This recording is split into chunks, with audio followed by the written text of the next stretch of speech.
कहानी की शुरुआत में बताया जाता है कि एक एस्ट्रॉयड के पृथ्वी से टकराने के 5 साल बाद दुनिया की 75% जनसंख्या खत्म हो गई। एस्ट्रॉयड के टुकड़े अभी भी पर्यावरण में मौजूद थे। हवा दूषित हो गई और बची हुई रेडिएशन अभी तक असर दिखा रही थी। भूकंप और तूफान जैसी चीजें धरती पर आम हो गई। इंसानों के पास बंकर में रहने के अलावा कोई दूसरा रास्ता नहीं था। अब हम जॉन नाम के एक आदमी को देखते हैं जो ग्रीनलैंड के एक बंकर में अपने परिवार के साथ रहता है। वो एक इंजीनियर के तौर पर काम करता है, लेकिन साथ ही एक जासूस भी है, जिसका मतलब है कि उसे एक खास सूट पहनकर कभी कभी बंकर से बाहर जाकर दुनिया के हालात को जांचना पड़ता है। एक दिन उसे जमीन पर एक दरार खुली हुई दिखी और उसे एहसास हुआ कि ये दरारें धीरे धीरे बड़ी होती जा रही हैं। फिर जॉन बीच पर गया और वहाँ उसने कुछ लाइफ बोट्स और एक टूटी हुई शिप को देखा। सबसे पहले उसने हर लाइफ बोट को चेक किया, लेकिन उनमें से किसी में भी उसे कुछ काम का नहीं मिला। तो फिर वो शिप के अंदर घुस गया और वहाँ उसे कुछ काम की चीजें मिल गई, जिन्हें उसने अपने पास रख लिया।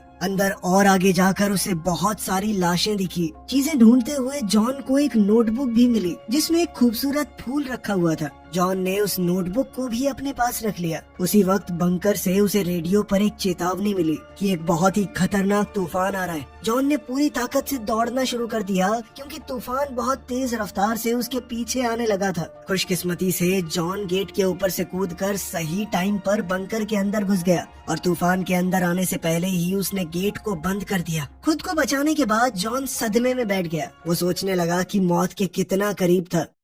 इसके बाद जॉन ने अपने थेरेपिस्ट से मिलने का फैसला किया और दुनिया की अजीब हालत के बारे में बातें करने लगा। थेरेपिस्ट ने कहा कि सबकी यही हालत है, लोग बस दिखा रहे हैं कि सब कुछ ठीक है। इसीलिए उसने जॉन से कहा कि चिंता क्यों कर रहे हो, तुम्हारे हाथ में कुछ है। अपने परिवार के साथ ज्यादा से ज्यादा समय बिताओ, खुलकर जियो। इसी बीच जॉन की पत्नी एलिसन दूसरे बंकर में बैठी लीडर्स के साथ मीटिंग कर रही थी, जहां सब लोग बातचीत कर रहे थे कि खाने पीने की चीजें खत्म होने लगी हैं। तभी एलिसन को एक मैसेज मिला जिसमें लिखा था कि जॉन सही सलामत वापस आ चुका है। उसी मीटिंग में डॉक्टर अमीना ने साइंटिस्टों से मिली जानकारी दी, जो उसे दूसरे बंकर से मिली थी। वो एस्ट्रॉयड से बने हुए खड्डों के बारे में थी। इन खड्डों का साइज और गहराई उन्हें तूफान से बचाएगी और मुमकिन है कि जहरीली हवा भी उनका कुछ खास नहीं बिगाड़ेगी। इसीलिए वो जगह रहने के लिए बढ़िया हो सकती है। लेकिन एडम ने याद दिलाया कि ये गड्ढे तो फ्रांस में है और पूरे यूरोप में लड़ाई चल रही है। तभी अचानक एक भूकंप आया और पूरा बंकर हिलने लगा। लेकिन सब लोग सिर्फ इंतजार कर रहे थे कि भूकंप कब रुकेगा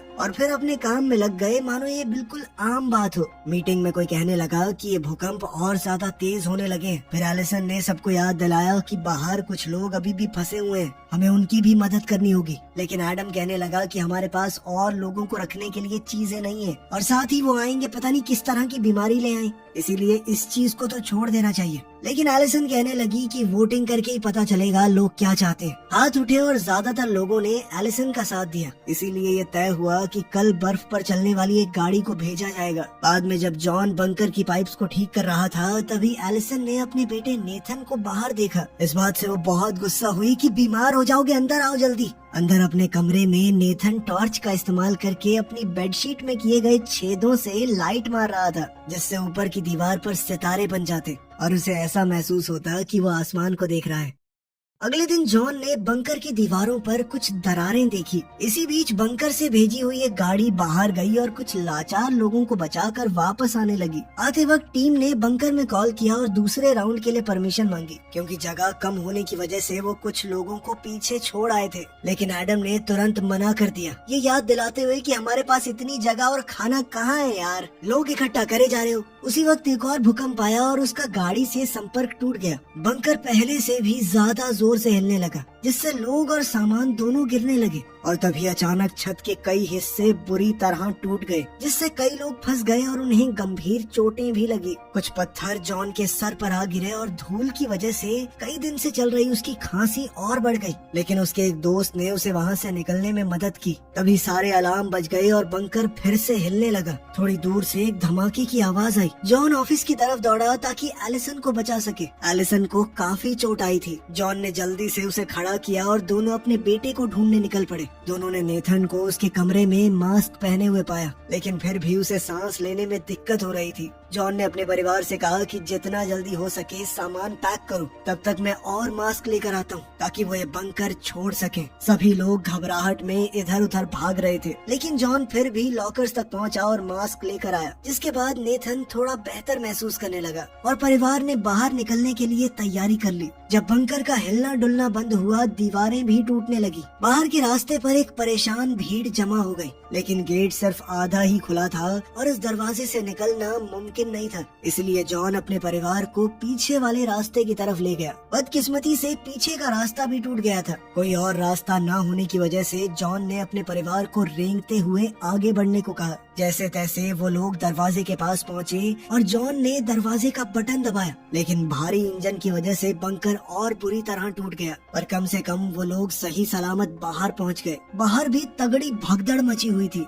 जब जमीन में पानी के धमाके होने लगे तो दोनों ने नेथन को खो दिया और उसे ढूंढने के लिए वापस भागे। उन्होंने देखा कि नेथन अमीना की मदद कर रहा था जो गिर गई थी। वो लोग अमीना को भी अपने साथ ले गए और बीच की तरफ भागने लगे। यहाँ बचे हुए लोग बोट्स पर चढ़कर अपनी जान बचाने की कोशिश कर रहे थे। इतने ज्यादा लोग इकट्ठा हो गए कि एक बोट तो पलट ही गई, जिसके बाद वो सभी लोग पानी में जा गिरे। कुछ बेचैन और मजबूर लोग इस मौके का फायदा उठाकर एडम का मास्क छीनने की कोशिश करने लगे, इसलिए एलिसन और जॉन उसे बचाने के लिए दौड़े। पर फिर एक आदमी ने जॉन पर झपटकर उसका मास्क छीन लिया, लेकिन फिर भी किसी तरह वो और एलिसन एडम को खींचकर किनारे तक ले आए। अब सिर्फ एक ही बोट बची थी तो जॉन अपने परिवार और कुछ लोगों को जल्दी से उस पर चढ़ने का रास्ता दिखाने लगा। एलिसन ने चाहा कि जितने ज्यादा लोगों को वो बचा सके उतनों को बचा ले, लेकिन कैप्टन बोल पड़ा कि ज्यादा वजन हो जाएगा, बोट डूब जाएगी। इसलिए मजबूरी में लोगों के मुंह पर ही दरवाजा बंद करना पड़ा। बाहर खड़े लोग बोट से चिपक गए जब तक बोट चल नहीं पड़ी।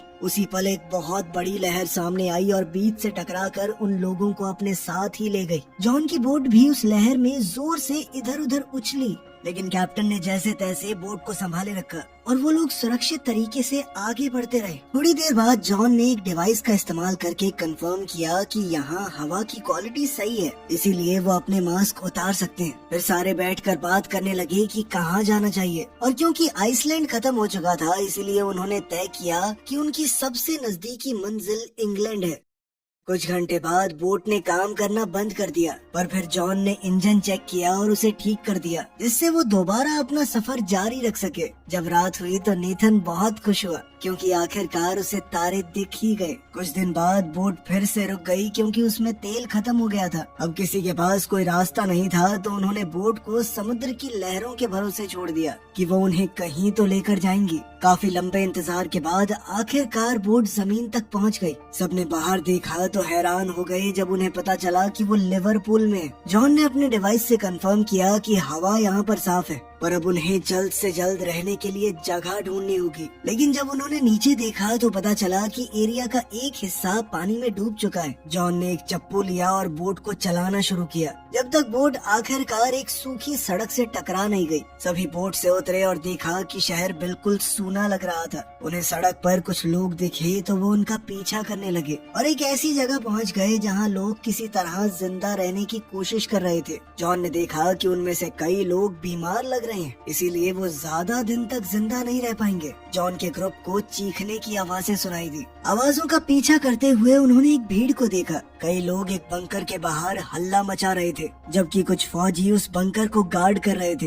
एडम गेट की तरफ दौड़ा और बताने लगा कि हम ग्रीनलैंड स्टेशन के सरकारी अफसर हैं, हमें अंदर जाने दो। इस पर फौजी ने कहा कि अपनी आईडी दिखाओ, लेकिन सिर्फ एलिसन के पास आईडी थी और उसे अपने परिवार को छोड़कर अंदर नहीं जाना था। एडम फौजियों से बहस करने लगा, जबकि भीड़ और ज्यादा गुस्से में आ गई। अचानक से एक फौजी ने एडम को गोली मार दी। जब भीड़ में खड़ा एक दूसरा इंसान जबरदस्ती अंदर घुसने की कोशिश करने लगा तो उसे भी गोली मार दी गई। सोल्जर्स ने गेट बंद कर दिया और अलार्म बजना शुरू हो गया। उसी वक्त आसमान में आता हुआ एक तूफान दिखाई दिया और भीड़ घबराकर भागने लगी। अमीना और जॉन के परिवार ने एक वैन को रोका और ड्राइवर से उन्हें लंदन ले जाने को कहा, लेकिन ड्राइवर पेमेंट मांगने लगा, जिसके लिए जॉन ने उसे अपनी घड़ी दे दी। जिसके बाद ड्राइवर मान गया और गाड़ी तेज रफ्तार से शहर से निकल पड़ी। समय रहते वो लोग तूफान से भी बच गए। एलिसन नेथन को गले लगाकर तसल्ली दे रही थी कि सब सही हो जाएगा, जबकि अमीना एडम के लिए बहुत दुखी थी। ड्राइवर ने बताया कि लोग इतने मजबूर हो चुके हैं कि खाने के लिए किसी को भी मार देंगे। कुछ घंटे बाद वैन जंगल के बीच में थोड़ी देर के लिए रुक गई। तब जॉन ने ड्राइवर से पूछा कि तुम्हें फ्रांस की हालत के बारे में कुछ पता है? पर ड्राइवर कहने लगा कि वो इलाका बहुत ज्यादा खतरनाक है और मुझे तो एस्ट्रॉयड के खड्डे वाली वो बात झूठ सी लगती है कि वहाँ पर बहुत बढ़िया जमीन है, पानी है, सब कुछ है। अचानक उन्हें अजीब सी आवाज सुनाई दी तो उन्होंने देखा कि आसमान से अभी भी एस्ट्रॉयड के कई टुकड़े गिर रहे हैं। सभी लोगों ने तुरंत जल्दी से पेड़ों को पकड़ लिया ताकि वो हवा के साथ उड़ न जाएं। लेकिन तभी वो ड्राइवर कहने लगा कि वो वैन ही मेरा सब कुछ है। वो अपनी वैन को बचाने के लिए दौड़ पड़ा, लेकिन इसी दौरान टुकड़े जमीन पर गिरने लगे और उनमें से एक ने ड्राइवर के साथ साथ वैन को भी तबाह कर दिया। जब ये टुकड़ों की बारिश खत्म हुई तो हमारे 4 बचे लोगों ने वैन से अपने बैग और काम की जो भी चीज मिल सकी निकाल ली और अब पैदल ही आगे का सफर जारी रखा। आखिरकार वो लंदन पहुंच गए और एक बहुत बड़ी बिल्डिंग का दरवाजा खटखटाने लगे। दरवाजा खुला पर अचानक से मैकेंजी नाम की औरत ने उन पर बंदूक तान दी, लेकिन इत्तेफाक से ये लोग मैकेंजी के पुराने दोस्त थे। उसने तुरंत बंदूक नीचे कर ली और उन्हें अंदर आने दिया। फिर उसने उन्हें बिल्डिंग के अंदर घुमाया और बताया कि ये बिल्डिंग एक रिटायरमेंट होम है, इसीलिए यहाँ रहने वाले सारे लोग बुजुर्ग हैं। मैकेंजी ने बताया कि मैंने पूरी बिल्डिंग को सील कर दिया है और कुछ सोलर पैनल्स की मदद से जनरेटर चल रहा है, वो हवा को साफ करता रहता है। सबने खाना पीना खाया और खूब बातें करने लगे। जॉन ने अब मैकेंजी से फ्रांस के उन गहरे गड्ढों के बारे में पूछा। मैकेंजी ने कहा कि मैंने अफवाहें तो सुनी है, लेकिन मैं नहीं जानती वो सच है या नहीं। बाद में एलिसन सोने की कोशिश कर रही थी, लेकिन सोई कैसे जॉन बाथरूम में बार बार खांस रहा था। जब उसने सिंक में देखा तो उसे खून दिखाई दिया। जॉन ने टालने की बहुत कोशिश की, लेकिन एलिसन ने कहा कि सच बताओ प्लीज। इसलिए जॉन ने आखिरकार अपना राज खोला। वो कहने लगा कि बंकर में एक डॉक्टर ने बताया था मुझे कि जब खून आने लगे तो सिर्फ 6 से 8 हफ्ते बचे हैं जीने के। ये सुनकर एलिसन पूरी तरह टूट गई। वो कहने लगी कि हम लोग यहीं रुक जाते हैं 2 महीने, तुम अपने आखिरी दिन आराम से बिता लो। लेकिन जॉन ने कहा कि मैं यहाँ नहीं मरने वाला, मैं तुम्हें और हमारे बेटे को सही सलामत फ्रांस तक लेके जाऊंगा। वहीं तुम्हारे लिए एक नया घर ढूंढने के बाद शांति से मर पाऊंगा मैं। अगले दिन मैकेंजी ने उन्हें रिटायरमेंट होम में खड़ी एक पुरानी गाड़ी सौंप दी ताकि वो लोग सुरक्षित अपनी जगह तक पहुंच पाएं। उसने जॉन के हाथों में एक बंदूक भी थमा दी ताकि वो अपनी और अपने परिवार की सुरक्षा कर सके। मैकेंजी ने उन्हें आखिरी बार गले लगाया और फिर चारों वहाँ से रवाना हो गए। कुछ घंटे बाद जब वो शहर के किनारे से गुजर रहे थे तो जॉन ने देखा कि नेथन उदास लग रहा है और वो आपस में बातचीत करते हुए कोई गेम खेलने लगे। और तभी अचानक एक गोली खिड़की को तोड़ते हुए सीधा अमीना को जा लगी, जिसकी मौके पर ही मौत हो गई। झाड़ियों में छुपे कुछ आदमी उन पर लगातार गोलियां चलाते रहे, लेकिन उन्होंने इंजन को निशाना नहीं बनाया क्योंकि उनका मकसद कार को चुराना था। जॉन ने तुरंत गाड़ी के पीछे पोजीशन ले ली और जवाब में गोलियां चलाना शुरू कर दिया। जैसे जैसे लुटेरे पास आते गए जॉन ने उन्हें एक एक करके मार गिराया। अब सिर्फ एक आदमी बचा था, लेकिन जॉन की गोलियां खत्म हो गई। मगर एलिसन के पास दूसरी बंदूक थी और उसने आखिरी आदमी को गोली मार दी, इससे पहले कि वो उन्हें कुछ नुकसान पहुंचाता। एक दूसरे को तसल्ली देने के बाद उन्होंने मिलकर एक गड्ढा खोदा और अमीना को दफना दिया। जॉन अपनी दोस्त को अलविदा कहते हुए एक प्रार्थना करने लगा, जिसे नेथन ने बड़े गौर से सुना। कुछ घंटे बाद परिवार एक बड़े से रेगिस्तानी इलाके में पहुंच गया। वो समझ गए कि ये जगह इंग्लैंड और फ्रांस के बीच में जो समुद्र हुआ करता था वो है। यहाँ से पानी हट चुका था तो कम से कम उन्हें बोट की जरूरत तो नहीं पड़ेगी। रास्ते में उन्हें कई सारे समुद्री जहाज पड़े हुए मिले। थोड़ा आगे जाकर उन्हें कुछ लोग दिखाई दिए। थोड़ा देखने पर उन्हें पता चला कि जमीन के बीच में एक बहुत बड़ी दरार है और उन्हें इस दरार के उस तरफ ही जाना है। यहाँ पहुँचना होगा रस्सियों से बने हुए खतरनाक पुल से। ये देखकर नेथन बहुत ज्यादा डर गया और कहने लगा कि मैं नहीं जा रहा उधर। तब जॉन उसे हिम्मत देते हुए सबसे पहले गया। पूरे परिवार ने धीरे धीरे बहुत संभल कर रस्सी पार करना शुरू किया। जब जॉन को अचानक से खांसी आई तो वो लगभग फिसल ही गया था, लेकिन उसने तुरंत खुद को संभाला। तभी अचानक बहुत तेज हवाएं चलने लगी और हवा ने पुल को जोर जोर से हिलाया, लेकिन अभी भी सबने खुद को किसी तरह बचाए रखा। किस्मत से हवा जल्दी ही रुक गई और परिवार आगे बढ़ता रहा और बीच में एक चट्टान तक पहुंच गया। वहाँ से 2 सीढ़ियाँ दूसरी तरफ जा रही थी। वो लोग सीढ़ियों के बीच में ही पहुँचे थे। अचानक से जोरदार भूकंप आ गया।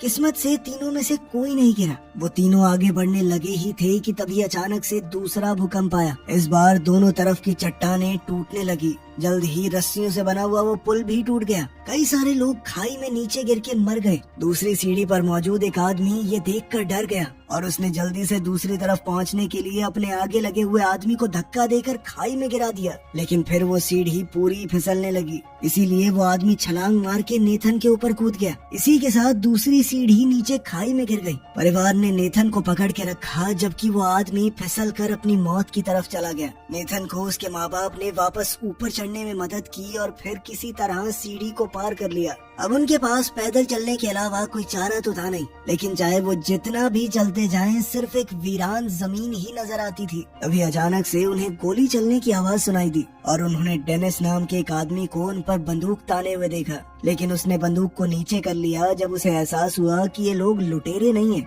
वो उन्हें सीधा अपने घर ले गया। कुछ ही देर में जॉन और उसका परिवार फ्रांस पहुंच गया। डेनिस फिलहाल एक पुरानी फैक्ट्री में रह रहा था जिसे वो एक गाड़ी के इंजन से पावर देता। डेनिस ने उन्हें अपनी बेटी कमील और पत्नी से मिलवाया। उसकी पत्नी पर रेडिएशन का बुरा असर हुआ था। वो व्हील चेयर पर थी और कुछ बोल भी नहीं पाती थी। डिनर के दौरान डेनिस को पता चला कि जॉन का परिवार एस्ट्रॉइड से बने हुए खड्डों तक पहुंचना चाहता है। उसने उन्हें चेतावनी दी कि वो इलाका बहुत ज्यादा खतरनाक होगा। हर तरफ से लोग खड्डे पर कब्जा करने के लिए एक दूसरे को मार रहे होंगे। वहीं कमील नेथन को अपने कमरे में ले गई और उसे अपनी सारी कूल चीजें दिखाने लगी। बदले में नेथन ने भी उसे अपनी छेद की हुई वो चादर दिखाई जिसके नीचे टॉर्च मार के आसमान में तारे दिखते हैं। अगली सुबह डेनिस ने जॉन को एक मैप दिया और उस पर सबसे कम खतरनाक रास्ते को दिखाने लगा। उसने आर्मी में अपने एक पुराने दोस्त का नाम भी बताया जो अब एक बड़ी पोस्ट पे है। साथ ही उसने जॉन को अपनी एक पुरानी फोटो भी दी अपने दोस्त के साथ, ताकि वो ये साबित कर सकें कि वो डेनिस को जानते हैं। हो सकता है उन्हें मदद मिल जाए। अचानक डेनिस ने रोते हुए जॉन से एक गुजारिश की, क्या तुम लोग कमील को भी अपने साथ ले जा सकते हो? वो खुद अपनी बेटी को उस खड्डे तक ले जाना चाहता है, लेकिन उसे यहीं रहकर अपनी पत्नी का ख्याल रखना होगा। जॉन थोड़ा हिचकिचाया लेकिन एलिसन तुरंत मान गई। इसके बाद कमील अपने माँ बाप को अलविदा कहते हुए जॉन के परिवार के साथ डेनिस की वैन में बैठकर निकल पड़ी।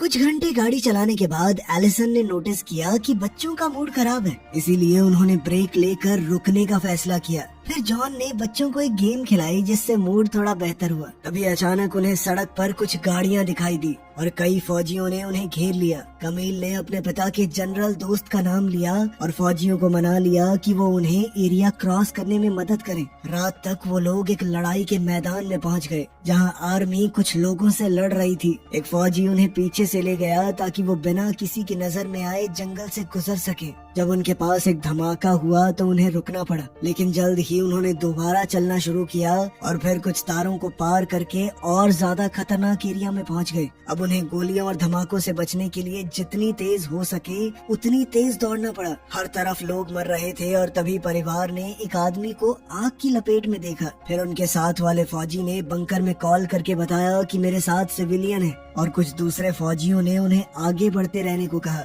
जितना हो सकता था वो उन्हें कवर देते रहे। वो सब आगे बढ़ते हुए जंग के लिए तैयार की गई एक सुरंग तक पहुंच गए, जहां जॉन बुरी तरह खांसने लगा और लगभग गिर पड़ा। सुरंग के अंदर से गुजरते हुए उन्हें कई लाशें मिली। आखिर में वो एक सीढ़ी तक पहुंचे और उनके साथ आए हुए फौजी ने उन्हें जंगल में भेज दिया, ये कहकर कि बस सीधे चलते रहना जब तक कैंप न मिल जाए। सुबह होने पर वो आखिरकार मिलिट्री कैंप तक पहुंच ही गए। कमील ने कुछ पहाड़ों की तरफ इशारा किया जो पहले वहाँ नहीं थे, और जॉन ने हिसाब लगाया कि वो अपनी मंजिल के बहुत करीब आ चुके हैं। जब उन्होंने डेनिस के दोस्त के बारे में एक फौजी से पूछा तो पता चला कि वो तो मर चुका है और अब ये वाले फौजी उनकी मदद करने में इंटरेस्टेड नहीं है। इसलिए जॉन ने उन्हें बताया कि मेरे पास कुछ ही दिन बचे हैं भाई, मैं बस अपने परिवार को बचाना चाहता हूँ। एक आदमी ने उन पर तरस खाया और उन्हें अपनी बस में जगह दे दी। जॉन का परिवार और कुछ और लोग बस में बैठ गए जो उन्हें उनकी मंजिल तक ले जाएगी, लेकिन रास्ते में ही एक धमाका होने की वजह से सफर रुक गया। अचानक बस को कुछ लुटेरों ने घेर लिया। इसके लिए एक फौजी बाहर निकलकर लड़ने लगा, लेकिन लुटेरों ने उसे तुरंत गोली मार दी। फिर एक बदमाश ने ड्राइवर को भी मार दिया और सभी को बस से उतरने पर मजबूर किया। जॉन ने अपने परिवार को तो बाहर भेज दिया, लेकिन खुद पीछे ही रुक गया ताकि उस लुटेरे पर झपट सके। आवाज सुनते ही बाहर जब एक दूसरे लुटेरे ने अंदर जाने की कोशिश की तो पैसेंजर्स में से एक ने उसके सर पर पत्थर दे मारा। तभी बस के अंदर से 2 गोलियां चलने की आवाज आई। जॉन अपने हाथ में बंदूक लिए बाहर निकला और सब लोग खुश हो गए, लेकिन जॉन को भी गोली लग चुकी थी। सब लोग बस में बैठ गए। नेथन ने जॉन के जख्म पर दबाव बनाए रखा, जबकि एलिसन ने बस चलाई। कुछ ही देर में वो एक नए बने हुए पहाड़ की चोटी तक पहुंच गए और परिवार जॉन को संभालते हुए तब तक चलता रहा जब तक उन्हें अपनी मंजिल नहीं दिख गई। सभी अफवाहें सच निकली। एस्ट्रॉइड से बना हुआ एक खड्डा एक बेहद खूबसूरत जगह थी, जहां उपजाऊ जमीन थी, कोई प्रदूषण नहीं था। एक नई जिंदगी शुरू करने के लिए ये बेहतरीन जगह है। उसी पल जॉन गिर पड़ा और उसके परिवार ने हर तरफ से उसे घेर लिया, उसकी मौत से पहले एक आखिरी बार अलविदा कहने के लिए। जॉन की मौत पर सब लोग फूट फूट कर रोने लगे और आखिरकार नेथन ने अपने पिता के लिए वही प्रार्थना कही जो उसने पहले सुनी थी।